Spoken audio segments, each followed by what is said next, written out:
All right. Hello. Hi, everybody. Hello, everyone. We will just give people a moment to transition from the waiting room over to the presentation, and we will get started shortly.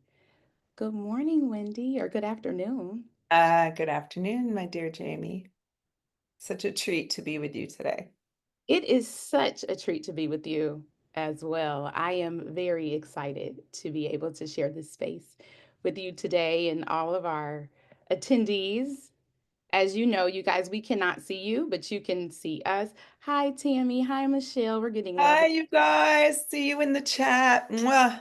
See this. Oh my It's gosh, you guys are so sweet. very Just sweet. to sit around and say hi to each other all day.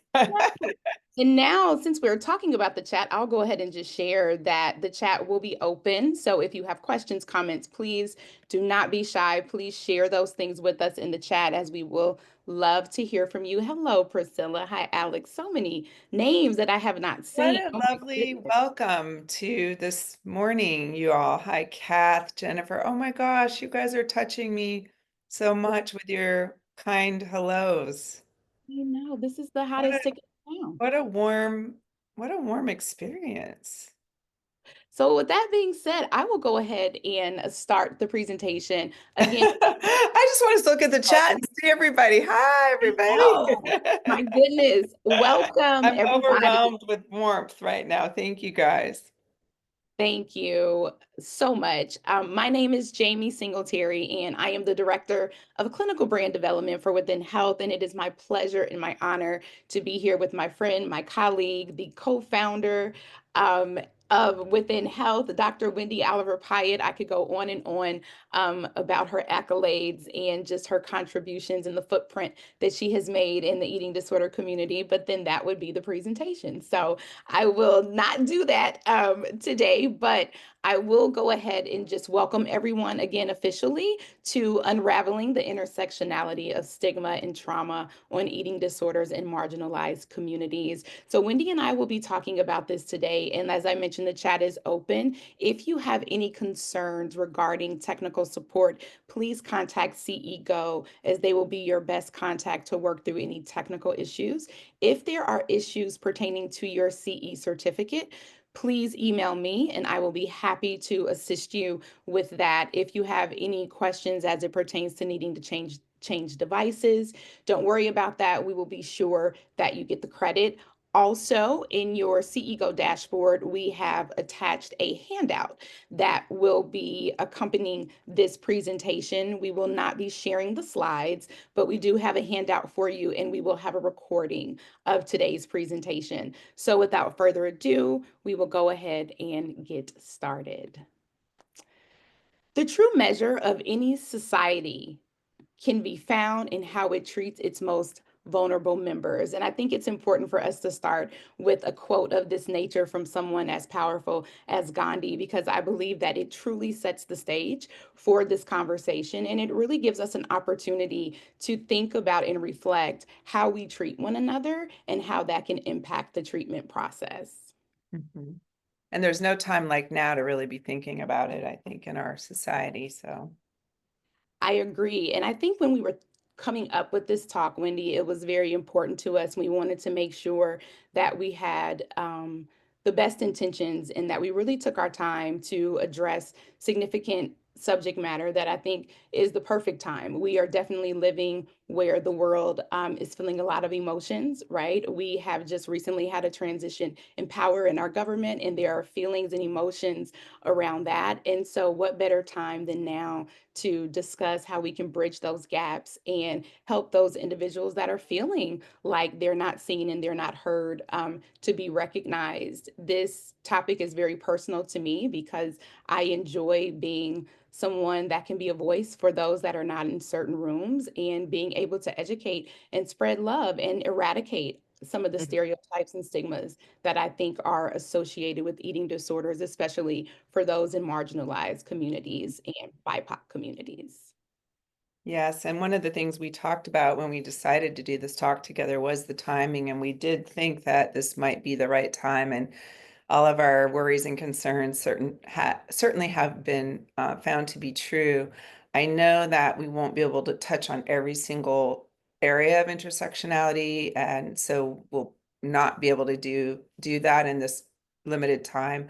But it's definitely an honor for me to do this with you, Jamie. We've had some really wonderful conversations together and about our personal connections to the topic. I am very sensitive to and want to acknowledge my incredible privilege that I have in being in so many spaces that I have an opportunity to have a voice and make an impact. And I do my best, but it's always a work in progress process to do better, to help put out the voices that need to be heard, and to step back and let others speak for themselves at times as well. And that's why it's such an honor for me to do this with you. Your voice has really made an impact on me and all of the people I think that you come in contact with. So I just wanted to acknowledge that as we proceed. Thank you. So we felt, and I felt, I guess, and Jamie agreed that it was, important to start with really just a quick thing about trauma. We have a bunch of different pieces on trauma in this, but all of this whole talk really is tied in with trauma, where it's overt or capital T trauma or little t trauma. All of this stuff about intersectionality is tied in with trauma because folks that have all these broad different categories of experiencing marginalization are going through big tree trauma and little t trauma really all day long, and it's even more heightened, I think, now as some voices there's attempts to diminish certain voices or to allow other forms of voices that are not so healthy to be given center stage. But in speaking about trauma, I think it's important for the audience to actually know what epigenetics is, because epigenetics is all a part of understanding trauma. Epigenetics is tied in with intergenerational trauma. So in so many of these communities where there's marginalization, there's this intergenerational trauma. And why that's so important is it's important to understand there's a biological precedent or a biological foundation to what is a part of intergenerational trauma. And we used to think that things were just passed on between generations over a great, great amount of time with Darwinian genetics, which is just that concept of survival of the species, which was tied to the idea that the DNA of our cells, every single cell has the same DNA and it's just expressed in different ways. And it was thought while I was in medical school that evolution occurred based on basically just random changes in the DNA, which is specifically the amino acids that make up the DNA. Random changes happen, and then based on how those changes affect the living creature's adaptation to the world, the more survivability those individual beings were with those changes in the DNA sequence would over time cause change to the species. So Darwinism is really still alive and well, but at that time when we thought that that was the only way we evolved, we were missing this whole piece of epigenetics. So epigenetics is really pertinent to intergenerational trauma because it's a more immediate effect of being exposed to trauma. And what that means is not that the DNA changes, but certain things about the DNA changes. So it's not the core DNA that's changing, it's just certain things about it. It's like you're still in the same house, but you changed the furniture, right? So epigenetics is outside of genetics. It's more of what's happening to the DNA. So there's certain things that happen, what's called methylation and histone modification, that are they're in response to trauma and stress. So the way that, for example, my dad's DNA changed in response to his trauma was passed on to me so that my DNA already behaved differently. And so it's a really fast moving way that our physiology changes is not over a long, long periods of time with multiple generations or thousands of years.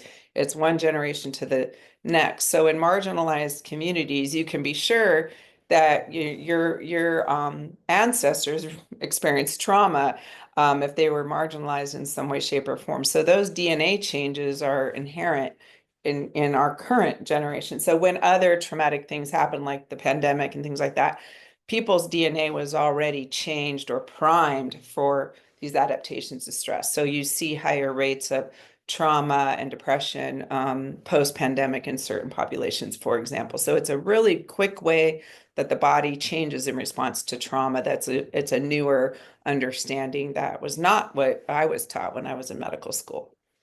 And if anybody has any more questions on epigenetics, just send me a message and we can talk more about it or send you some articles. There are findings, though, in an analysis of, very, very solid findings.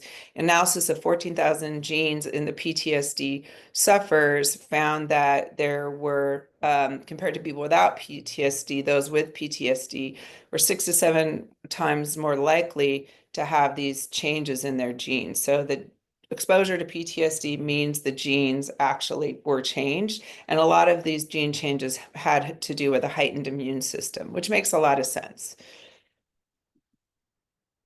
So we're going to move on now to the topic of implicit bias. And implicit bias is tied in with this whole discussion because when a person is experiencing intersectional marginalization or marginalization of any kind, they're usually or often or always kind of the subject of experiencing implicit bias. So it's actually a prejudice or attitude or a negative attitude that a person may not be consciously aware of to a specific group of people. We see it a lot in eating disorders, the implicit bias that a person living in a larger body, oh, they must be just binging on food and eating a lot of food. Well, that isn't actually the case. It may or may not be true that a person living in a larger body is eating a lot of food. So that's an example of implicit bias. And when one experiences implicit bias, it actually is a fracture in the interpersonal bridge and it does create a form of trauma to be the subject of implicit bias because you're poorly understood and you're judged, and that never ever feels okay or right. And marginalization is when a person or a group of people are less able to do things or access basic services or opportunities. And that happens a lot in the eating disorder space due to a lot of different things, due to stigma, due to just financial access issues, due to lack of recognition of eating disorders in certain populations. There's a wonderful and sad talk that I heard about a woman that, just went years and years without getting her treatment because she was living in a African American body. And so the idea that she was actually experiencing eating disorder didn't even actually occur to people.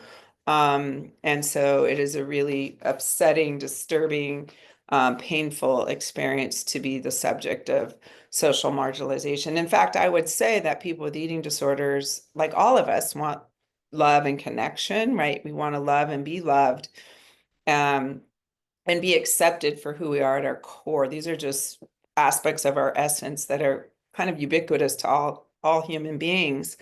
And so this marginalization is a constant form of trauma. And again, that fracture in the interpersonal bridge between human beings is a very painful, painful experience.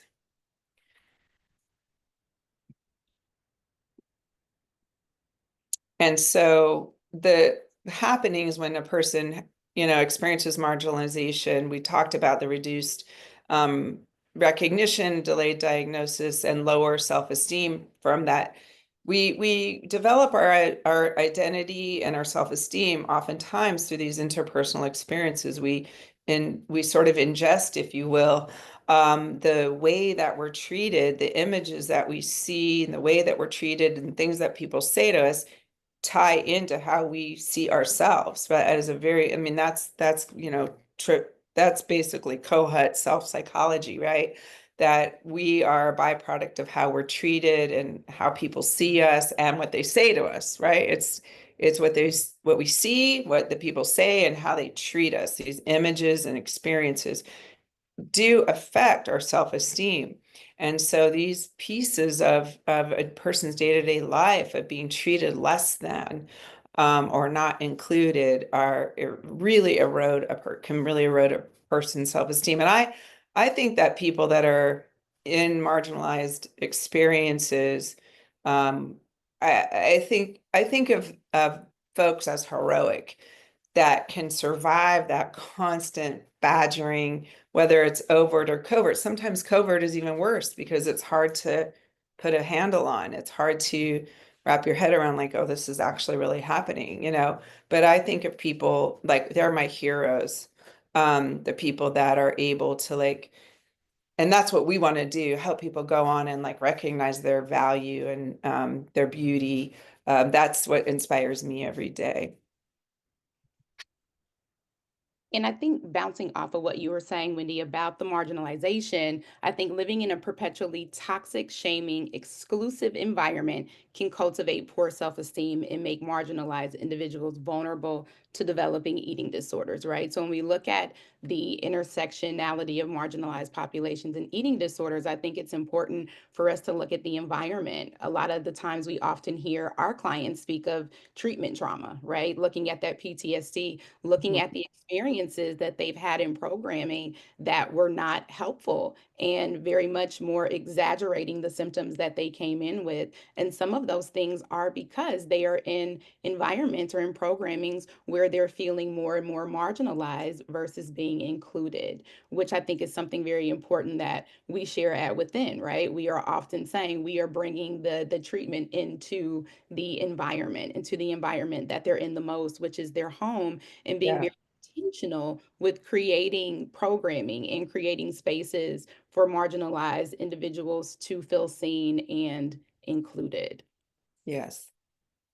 And I think it's important when we approach these clients and we're approaching these conversations that we make sure that we're doing some key things. And validation is huge. And I think sometimes the validation piece gets lost because we think that if I validate that I may be agreeing, but the validation is just to acknowledge that I see you, I hear you, I understand that you're going through a tough time or that you're feeling something. Having the humility to be there, the openness, the authentic connection, and most importantly, I think being comfortable with discomfort. I think we have to be willing to address these types of conversations and clients head on and not just kind of go around and beat around the bush and do things like we normally would do, but also going into it with that openness and saying, hey, this is an opportunity for us both to learn and for me to learn as well.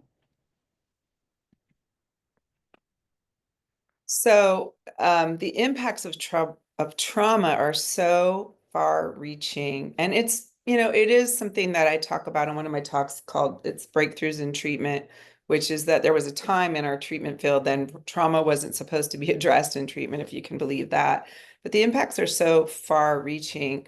And so this slide attempts to show some of those, but the loss of physical connection to the body, obviously that ties in hugely with eating disorders, but none of these are to be taken lightly. Loss of cues of danger. It could be also heightened cues of danger. So one of the things that I sometimes say in our populations with eating disorders is that we can have like a faulty signal. Like we have like a red light that's going off when it should be a green light and a green light going off when it's a red. Like no red alert when you're starving, but like red alert when you had a peanut butter and jelly sandwich, right? So it's like the faulty alarm system, the danger cues being off. But look at every one of these pieces of impacts of trauma. Even if just one of these things was present, how profound it would be. And certainly shame is kind of at the core of all of trauma because shame really digs into that sense of esteem, and it digs into the sense of dignity oftentimes. And so being very delicate in our work with folks around all of this is so important. Jamie, did you have more to add to that? Yeah, I would actually say having the diagram here in front of me, looking at the spokes, I think that all of these are also connected. It could be a domino effect because we often Yeah.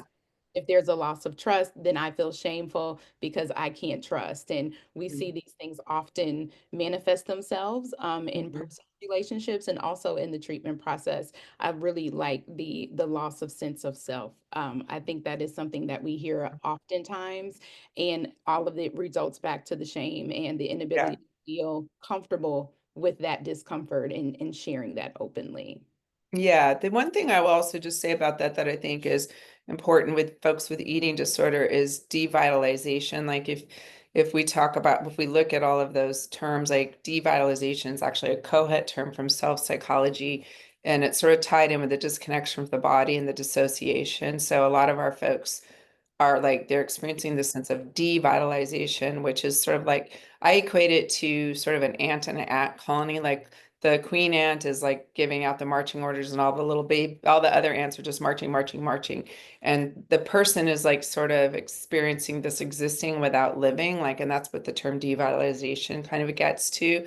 So they could be, getting a 4.0 at Princeton or running, a triathlon and winning it. And people can be looking quite functional on the outside, but experiencing this lack of joy, connection to being in life.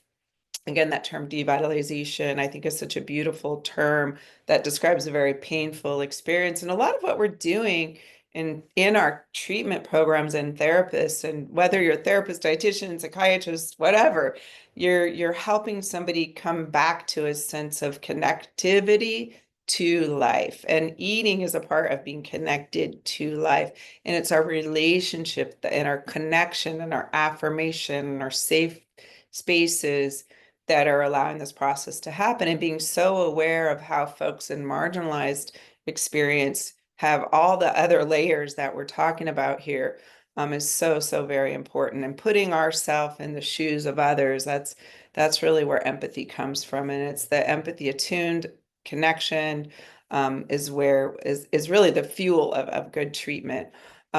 And so everything we're talking about is to inform around how, I mean, this is really directed for providers, but for anybody who's listening, but is really knowing a lot of, like, we could talk about this stuff, but like knowing it is how we're informed, so that when we walk into spaces with patients, we can be aware and be looking out for these kinds of variables. So to just talk a little bit about different types of traumatic stressors.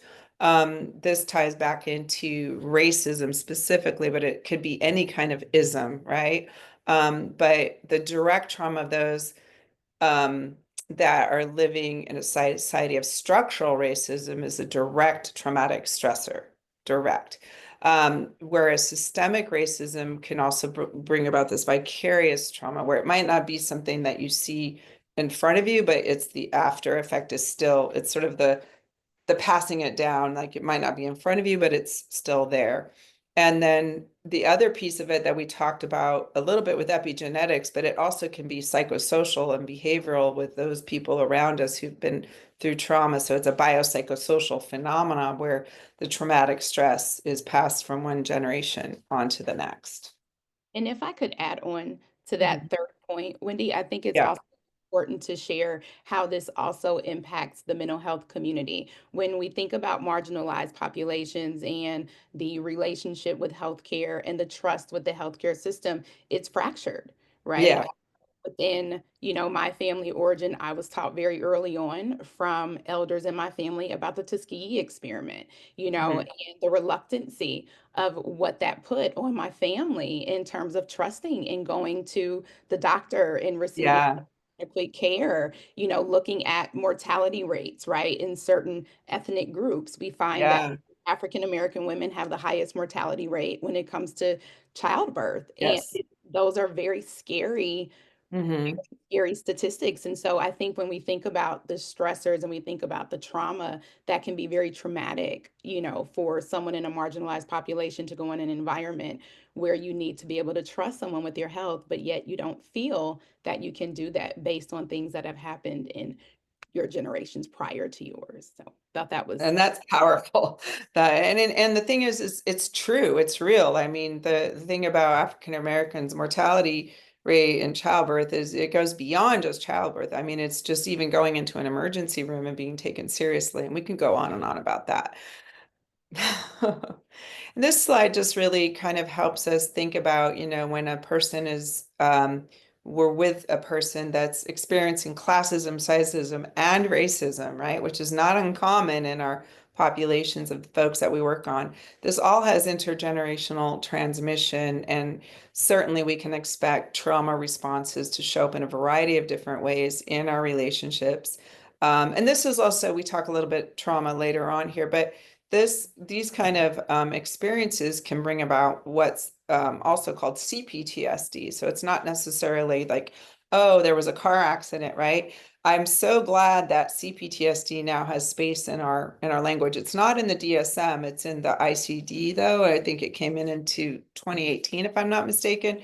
But recognizing the other ways that trauma exists in folks that can be tied in with intergenerational transmission and multimodal, if you will, marginalization. And I think it's also important to think about looking at this diagram specifically, where Mhm. our clients are fitting into several of these circles. Yes. So Yes. they're dealing with different layers and different sections of where they could be marginalized, just not racism. It could be also somebody in a larger body, or it could be, Yeah. so it could be anything. So I think this does a really good job of seeing how these things overlap one another.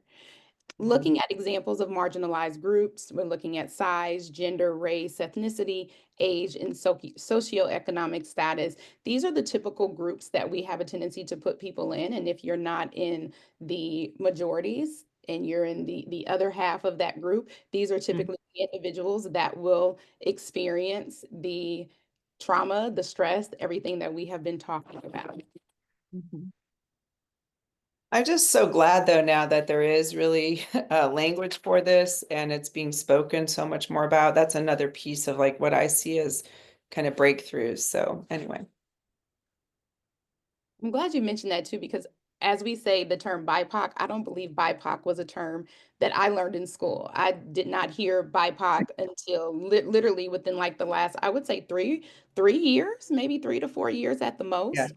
So just to your point, we are seeing that there is recognition. We are making some steps forward. But when it comes to the misdiagnosis that disproportionately affect historically marginalized group underlie some of these misdiagnoses. And again, I think that goes into screening and questions and assessments. Absolutely. So some of the things that we also want to talk through is sort of how to be helpful, how to approach when a person is like in the midst of all this. There's a comment from Ruben, which I could not agree more with about the American Mexican community and he says, think of now for Americans of Mexican descent and how the political climate is affecting fellow Americans, right? So how do we kind of approach that, whether it's in the field of our work or just interpersonally in our day-to-day life? And so just this is a sort of way to kind of think about it as something that we can work through together, hopefully. And it's really about social justice action, like taking action on a social justice from a social justice point of view, radical acceptance, like being real, like this is what's happening. And that's sort of almost the opposite of gaslighting ourselves or others. Like we might, oh, that's not really so bad. That's not really so real. What's the problem here? So accept, and then embracing mindfulness. Mindfulness allows us to make choices that our essence is comfortable with, that we can make decisions and choices not out of just a reaction, like the reactions are understandable, but we're making mindful choices. And this can provide a kind of template of how to empower pathways for folks with marginal life experience. That being said, one of the things that I've talked to Shavice Turner a little bit about this, and you and I talked about it too, Jamie, is that for some people that are going through this kind of experience, it's like, um, the pressure to be an activist or to take action or to, go out there and fight for what's right. That's also can be another form of like oppression in a sense. Some people just need somebody else to go fight for us. Sometimes that person's healing is saying, I can't do this anymore. I'm tired. Like I need somebody else to step in and help, to step in and be a part, or to take action and like kind of hold some of this for me. So I think recognizing that, like that, it's not always the case that your person or whatever wants to take action. Sometimes some people just need to shut down. And I remember after the George Floyd thing, uh, my daughter actually just shut down her social media altogether. She just put a black on her, like a lot of people did, but she didn't even go back to her Instagram for I don't even know how long it was, but that was what she needed to do. So it doesn't always mean going out there and fighting. Helen, we're going to follow up on what you said. That will be coming, just to let you know. I see what you're saying and completely valid. Can keep going.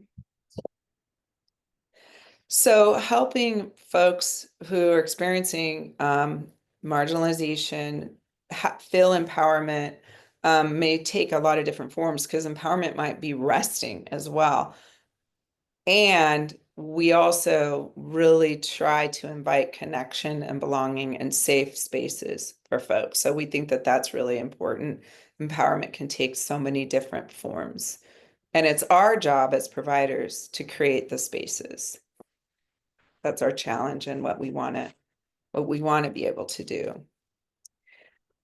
Moving along, so more about intersectionality. Intersectionality, there's a lot of different ways to talk about it. One way to talk about it is the belief that our social justice movements must consider all of the intersections of identity, privilege, and oppression that people face in order to be just and effective. This was a wonderful book, right? By the way, author. So you want to talk about race? I highlighted that entire book, I think. And I think here's a different example of intersectionality as well. Accurately describes the way people from different backgrounds encounter the world, their lived experiences, and experiences of discrimination. And why intersectionality is important. Um, for so many reasons. I think the biggest thing is that each of us have a myriad of identities, our gender, class, race, sexuality, and so much more that inform our experiences, life, and our interactions with the world. And I think it's important from a provider lens that we take all of those things into consideration. When we were speaking earlier, we had a slide up that talked about what would be required, the openness, the humility, the ability to be comfortable with what's uncomfortable. And I think this is where we incorporate all of that as we're looking at the intersectionality and why it's important to understand that when someone comes into the room. I know that I often hear people say, I don't see color. While I think the intention of that statement is to be kind and to potentially emphasize that this person is not leaning into any stereotypes or stigmas or biases, but we do see color. Yeah. And I think what happens with that is when we see the color, we have to, be willing to understand that there may be some lived experiences that this individual has had based on their color, based on what they look like. So we can't just often lean to the feel good. I don't see color. We have to be real. We have to be open because this is part of why that intersectionality is important. The different hierarchies, privileges, and oppressions assigned to these identities affect our lives in many ways. These privileges and oppressions do not exist in a vacuum. They can combine with each other, compound each other, mitigate each other, and contradict each other. And I think this speaks to what I think of when I hear this is like the Maslow hierarchy of needs, right? We don't need to Mhm. all the political stuff about that, Yeah. but just looking at those main needs, that physiological need, right? If we're dealing with someone who has had some, very traumatic lived experiences, and we're asking this person to come into an environment and do well and function and be successful, but we're not willing to do the work and kind of find out a little bit about them beforehand, we could be missing a big component of what's happening with their care. 100%. Again, why is it important? Intersectionality and the recognition and confrontation of privilege can make us better people with better lives. I think when we hear the word confrontation, a lot of us want to stay away from confrontation as much as we can, but there is a beautiful benefit to confrontation. I think confrontation presents an opportunity for us to have understanding, creates an opportunity for us to learn and for us to walk away better than we walked in to a situation. And confrontation doesn't have to be a win-lose situation. I think those are the conversations that our clients can take away the most and that we can take away from the most as providers. It says it makes everything we do publicly more inclusive and uplifting. Everything we do without it can become exclusionary and oppressive. So if we don't begin to lean into the concept and behaviors of intersectionality, then we find that that creates more of a divide. So when you're walking into a space and you find that you're walking into spaces often where there's no one that does not look like you may want to reevaluate and just see, where you're going. There's a quote that the if you're the smartest person in the room, you're in the wrong room. Mhm. That's because you need to be around people where you can learn and you can grow. And so understanding intersectionality develops strategies that address the needs of those with multiple marginalized identities, ensuring no one is left behind. Mhm. Why are there deficits, right? So when we talk about things that are uncomfortable to talk about, there'll definitely be some pushback. So there are Mhm. many reasons why social justice movements have been slow to adopt intersectional practices because it requires patience, brings us face to face with their privilege. I like that when we started the presentation, Wendy, you just went ahead and acknowledged your privilege, and there's also privilege that I have to acknowledge. I am educated. I do have access to the things that I need, and for some of us, it may be difficult to acknowledge that we are privileged, and that can be an obstacle if one doesn't want to acknowledge that. It promotes sharing platforms of power and leadership with those who are traditionally overlooked. Do I want to share the stage? Do I want to provide an opportunity? Or do I just want it to be all about me? When we're not willing to play nice with each other and include one another, we stay separated and we stay divided.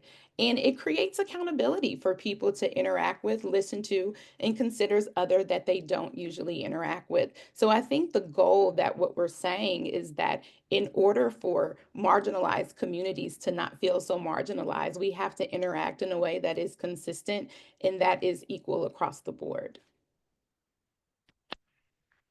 How can we start to incorporate some of these conversations and bridge some of these gaps? And so this is a portion of the talk that Wendy and I are going to have, and we're going to share some personal experiences and just ask each other questions.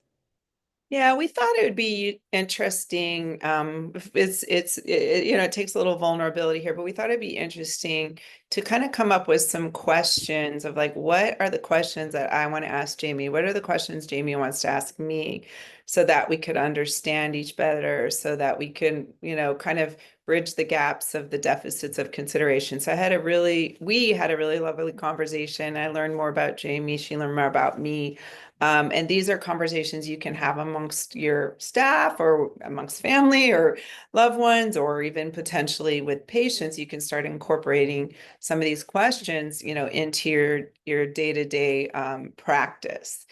So the first question was actually one that I asked Jamie, and she's kind enough to share, which was, what has your experience been like a person of color in this environment? For us, it was like workplace, but I wanted to know workplace, school, community. So I asked that of Jamie, and so Jamie was kind enough to share. So you don't mind? I do not mind. And I think it's also important that we mention that we put check permission first, right? So we Yes, that's right. We made sure we don't go ahead and start asking these questions and just expect Jamie to tell me. Like, she doesn't have to tell me. She yes, can tell me if she wants to. walk up to your friends, your African American friends or your friends of color and say, "Hey, what's it like being Black? What's it like?" Get their Yeah, permission first. So I think for me, just speaking, and again, I can only speak for me. This is something else you wanted to highlight, that when you're right. having conversations with individuals, you cannot expect for that particular individual to answer for an entire community Right. Yeah. of people, right? This is something coming from my experience. I think working at Within and being a clinician of color has been an experience for me that has been very unique and very different from experiences in the past. There are conversations that I'm included in. I get to give my ideas and opinions, and I actually see them um, come to fruition. I've been asked what my strengths are and what are some of the things that I would like to do and that I would like to lean into. And it's been a safe space for me to be able to say and participate in the things, that I want to do. So it was very easy for me to answer that question for you, Wendy. And then my question for you was, how do you feel your identity shapes your perspective on daily life? Yeah, well, I mean, it does start with the fact that I have privilege, I think. For example, if I walk into a jewelry store or something like that, people aren't going, they're opening the door for me, right? I'm treated kindly, in every places I go. People aren't afraid of me, getting on an elevator with them. I have my kids, I do have African American kids well, actually, I have African kids and African American kids both. And I sort of go through life sort of seeing what that's like for them. And so that's a part of my day-to-day life as well. But I think my privilege shapes me a lot. And also, I think part of my identity is based on that privilege. And so it just makes me like, it kind of makes life easier for me, honestly, because I don't face that wall or barrier or judgment that keeps me isolated. So it gives me more confidence and it gives me more an ability to feel like it's okay to speak, right? So I think that really shapes me. I do think another thing that has influenced me is being a big thing has been being the daughter of a Holocaust survivor who kind of didn't teach me about Judaism and things like that, and sort of this confusion of like, am I Jewish? Am I not Jewish? Like, I guess I'm Jewish. And then just like all that's going on right now with anti-Semitism and like all the political divide around what's happening in our society and how people view things. And that's made me feel alone sometimes. That's made me feel really confused. And so that I've probably because of that been a little bit more shut down than normally I would have been because my privilege usually allows me to speak up and have a voice. So I've noticed that and it sort of makes me realize like what it's like for other people more probably because I have felt more shut down a little bit about that. So the next question, what aspects of your culture or identity are most important to you and why? Do you want to answer that one, Jamie? I think this question gives an opportunity to learn about interest and where a lot of the validation or feeling included in the workplace can come from. And I think for me, it was making sure that certain practices or certain philosophies were incorporated when we were working with different populations of people and not just sticking to a certain theorist or just a certain theoretical presentation, but being Mhm. open to having more diverse opportunities and options there for treatment. Um, Mhm. oh, I'm sorry. I think Okay. before we were saying that we wanted to also talk about what we wish people knew about our experience. And I think this question was not one that I answered personally, but just one that I think we need to ask as it pertains to assessing. One of Mhm. the things that we do a really good job of here is for our clients that are coming in, we ask them all questions about how their identity has impacted their relationship with their eating disorder to help us understand better and what specialty groups or what specialty options we can provide for those that are sharing those experiences. Often questions like that are not included in assessing, and they're not something that is taken into consideration when actually putting together a plan of action for a particular client. And this is also another way to help make sure that everyone is feeling included and seen in the process. I think number five, are there common assumptions or stereotypes that you often have to address, and how do you approach these conversations? This provides an opportunity for dialogue, for Mhm. misunderstandings, for people to explain that, hey, I know sometimes I may have an expression on my face that may think you like I'm mean or that I'm angry. Mhm. Not that, it's just the way that my face looks. But just having that conversation, asking that question rather than walking away and Mhm. describing the client as blank or low affect or Yeah. whatever it is, just Yeah. being like, hey, that's actually not the case. and this is what this is. And how can I better support you or people with your lived experience? Very simple question, just getting to know. And I think Mhm. 7 was one that you had a Yeah, just one of the things that I've been, I think our field has got such a long way to go. And I certainly am sad to know that I was so ill-informed or misinformed or uninformed earlier in my career about some of the different experiences and conversations. With the LGBTQIA plus community, I just will share. I had a conversation with somebody about pronoun use, and I remember said to them, I'm getting used to this, and I just want to let you know that I may make a mistake and not get the pronouns right in this conversation. I just wanted to have that honesty because I noticed myself kind of failing to always get that accurate. And they said to me, well, okay, they had a kind of they were upset, and they said, well, if you do that, like, okay. And I just want to let you know that if you do that, I'll experience shame. That's the experience that I'm going to have. And that just made me realize, like, oh my gosh, like how much harm has done, I think, in certain populations when we have just failed to meet basic needs that reinforce a sense of like, and you're included, you matter, you belong, and like things that are dignity promoting, interpersonally and structurally within programs. And that was just like a really significant moment for me. And it made me realize too, and that conversation was probably 3 years ago. And it made me realize too, over the decades, because I've been in this field for decades, how much we really missed in the field. And that also kind of brings to light how whatever is quote evidence-based is always an evolution, and lived experience is always just as important part of evidence as anything else. So and questions that we can start including just based on that intersectionality piece, doing a check like, am I listening? Am I looking? Am I shifting? And am I providing? We want to make sure that we're always doing that in these conversations. That way we can make sure that we're getting the most out of these conversations with our clients. I love, am I listening and am I looking? Because sometimes as the provider, we have to pay attention to listening, but we also have to look. Sometimes we have to ask questions because the person's not going to always be able to voice that because the person may have been really shut down. So it's our job to make those queries and those questions very, very, very important. Um, So intersectional trauma refers to the idea that trauma is experienced within the context of a person's intersecting identities, race, class, gender, sexual orientation, and more.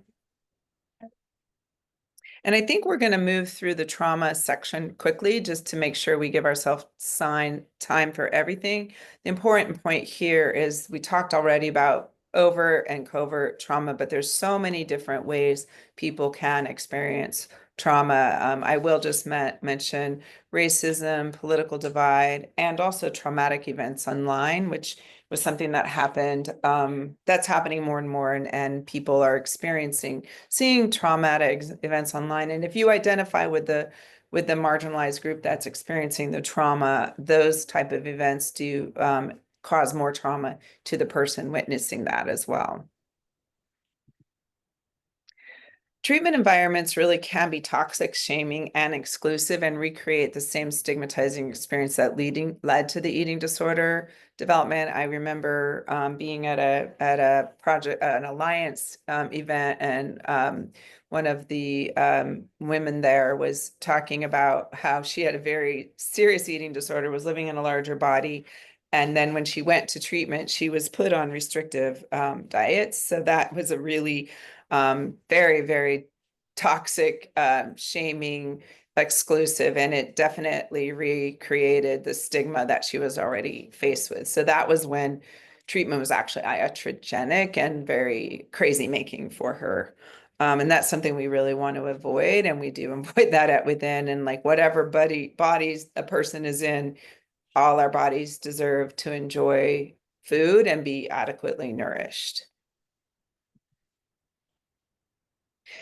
Just bouncing around a little bit, and Jamie will talk a little bit more about this and we just wanted to make sure we were talking about epigenetics as far as the biological piece. We just want to make sure that people understand that any kind of stigmatization, but in this case, it's racial stigmatization, actually changes the brain. This is not something people are just making up. It's not to be taken lightly. And negative stereotyping was found at a UC Santa Barbara study. It actually changed the way the subcortical nucleus accumbens, which is a brain area associated with reward and punishment, actually behaved. So this is really, no BS. This should not be taken lightly. And so if you ever face anybody that's like, minimizing the effects of this, there's a lot of information out there that show this. Our brain is changing in response to stigmatization. And then think about the intergenerational aspect of that. And it just starts to get really intense. Jamie, let's go ahead and swing through the trauma section here so we can get to the last segment here, if that's okay. We weren't really sure exactly how long our talk was going to take today. So why don't we just pick it up? You want to pick it up on that one, the previous slide, maybe, Jamie? Yes. There we go. Okay. Looking at this slide, and again, for sake of time, I'll move kind of quickly. We're looking at privileged group, marginalized groups in the system of oppression. So if you look here in the privileged group, that has less people there. And I think we see that with privilege, right? When we're looking at people who are privileged, that's a smaller population. Looking at, did I skip a slide? No, you're good. Right. Looking at gender trans affirming care, the basis of all trans affirming care is this: to respect client and self-determination. Using gender affirming language, follow the client's lead, ask client, what name do you go by? This goes back to Wendy's example, the conversation that she had, using the correct pronouns. When we make mistakes, acknowledge, apologize, and do better. This is also something that we find with our alumni. I have the ability and the honor to work with our alumni clients. And one of the things that they share about their experience is that they loved being in a program where they felt listened to and they felt heard and they felt like they had the ability to be seen and it was taken seriously, and it wasn't something that we just kind of said, oh, my bad. It was genuine, sincere, and we really took their feelings into account. And um, I just think the whole thing about acknowledging mistakes and doing better is really important too, because we might make mistakes, but we need to acknowledge them and we need to keep doing better. yes. What isn't gender trans affirming care? Just accept yourself as you are. What is your real name? You Uh-huh. make goals based on gender using the incorrect pronouns and non-affirming or outdated language. I think that Right. was. I'm sorry, Wendy. No, that's totally fine. I'm glad you said that because I gave an example of myself making, incorrect pronoun uses, not to be, again, that shame is like such a pernicious emotion, and we need to not do harm. We need to do better. And this is a big piece of the field that's made progress, which we still have so far to go. But considering where it was when I first began in the field to now, it's just so wonderful that we have books like A Clinician's Guide to Gender Affirming Care, which this has taken from how can it be integrated into eating disorder treatment, gender affirming medical interventions, which decrease body dissatisfaction may be key in preventing or reducing eating disorder symptoms. So we can't just necessarily in this population say, oh, just accept your body or just our weight goals. We don't necessarily make on gender. We have to explore intersectionality, and we have to integrate trans historical perspective into the approaches and constantly assess our treatment environment and identify ways to make it safer for trans clients. Like that's something we're always trying to do. And creating spaces is so very, very important. This is something that for me is a continuous work in process, and it is something that the field has finally kind of woken up to. So it's something that the field has a long way to go in, but I can tell you from where it was 10 or 15 years ago, the field, thank God, has come a long way. It's important in the trans communities to understand the causes, reasons, and motivations related to the eating disorders when the trans communities may be similar or different to those in the cisgender. And we don't just tell people in the trans communities, just accept your body. There might be acceptance, but there might not be. That it may be that the person needs a medical intervention. That's a part of of them getting to their true essence of their soul of who they really are. And why are there higher risk of prevalence in trans communities? Well, there's a lot of reasons here, and this is just sort of the tip of the iceberg, but binge eating could be there to manage the stressors related to the dysphoria or trans bias or discrimination, which is profound, by the way. Compensatory behaviors such as purging or overexercise to combat hormone-related weight gain. Intentional weight gain is a strategy to hide one body when it appears too masculine or too feminine for the person's identity. Negative body image and preoccupation with feminine or masculine cisnormative ideals. Negative body image in comparison with visible trans people who do meet feminine or masculine cisnorm ideals. So this is all so very complicated, and certainly the relationship that we have with our patients and creating the space for these very detailed, sensitive, delicate conversations to take place so that first and foremost, the person's not alone with this. So we're going to talk briefly now. We only have about 5 minutes about weight stigma. And I think this group, looking at the comments, this is a very educated group. I imagine many of the people making comments could actually give this talk, maybe even from more lived experience. And, we appreciate that this group of people on this talk today are so informed. Thank you all so much. So I think most of these people know what weight stigma is. I was just doing a family group in person and teaching families what weight stigma is. And it's a very important, pernicious part of our culture. It's discrimination or stereotyping based on someone's weight, especially large or thin. It reflects internalized attitudes for body size that affects how those targets are treated.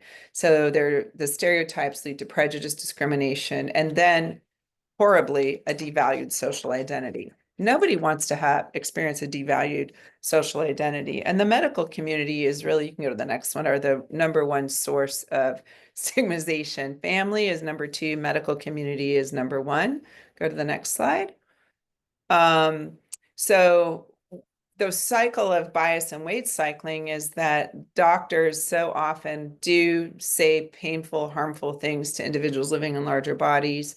And so that is going to lead to negative feelings, and most importantly, the avoidance of healthcare, which can lead to more just lack of self-care, self-compassion leads to further health consequences.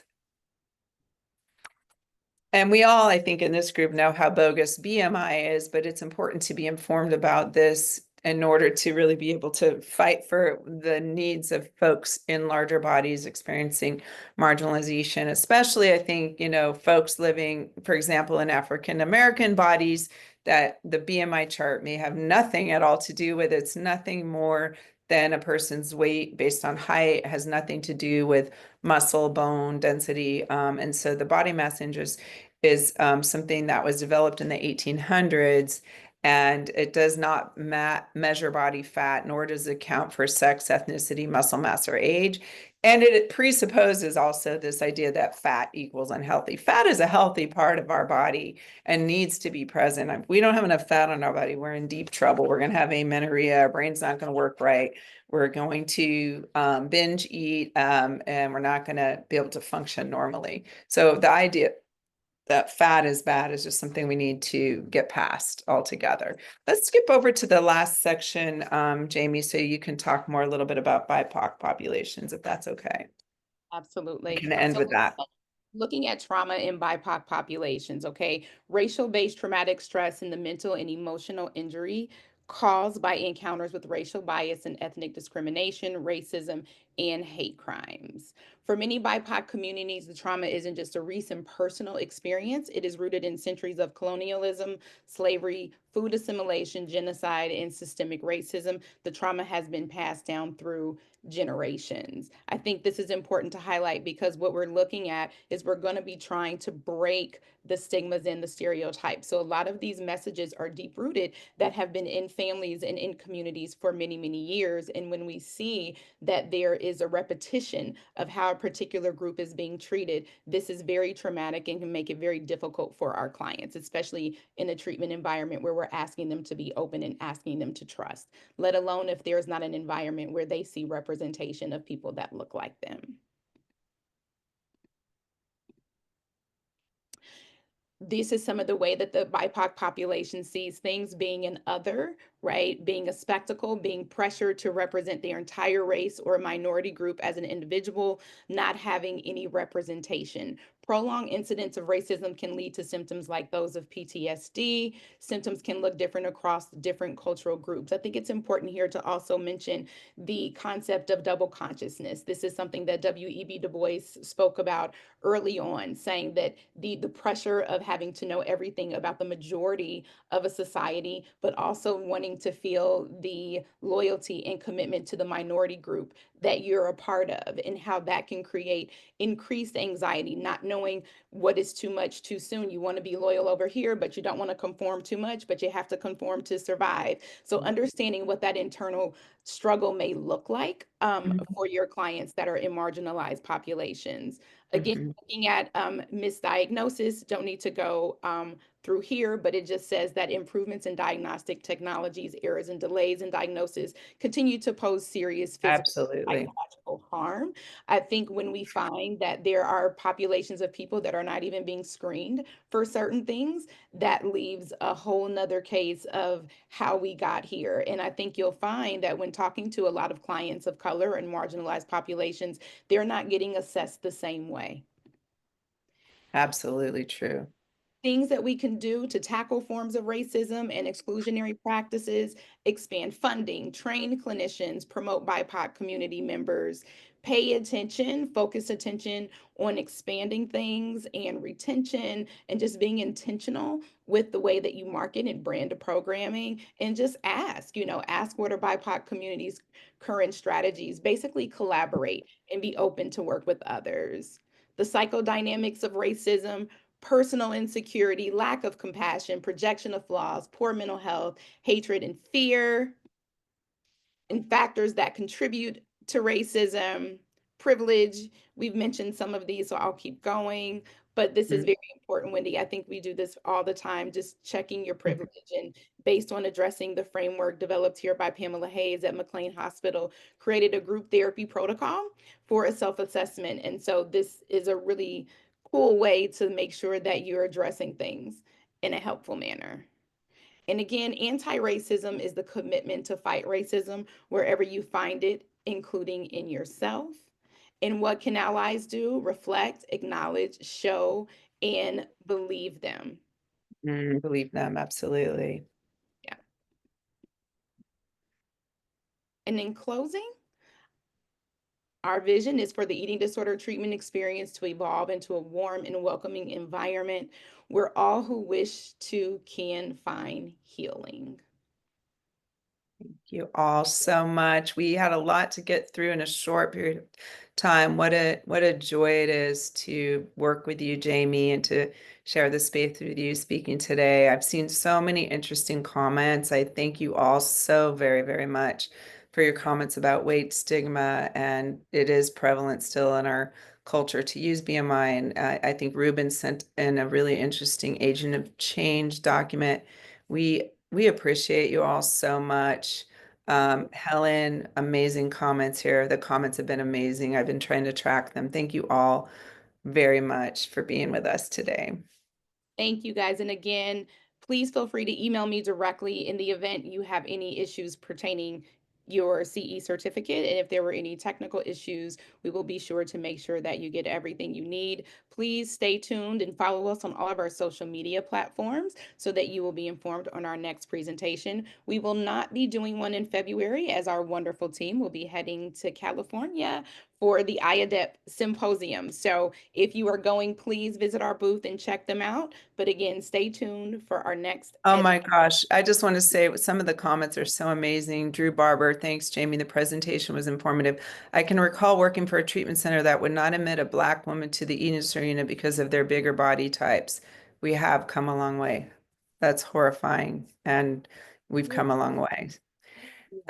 Be on the lookout in September for Weight Stigma Awareness Week. And we do have a handout that goes with this. The feedback, I don't think I've ever seen more comments in any presentation I've ever done. Thank you guys so much. Thank you, everybody. Stay warm if you're someplace cold, and Jamie, stay. can you make sure we save all the comments? I don't want to lose this when we hang up. Will we be able to keep all of them so we can get back to people and stuff? Yeah, I think we can. Okay, thanks everybody. Bye Thank y'all. you. Take good care. Bye. Thank you.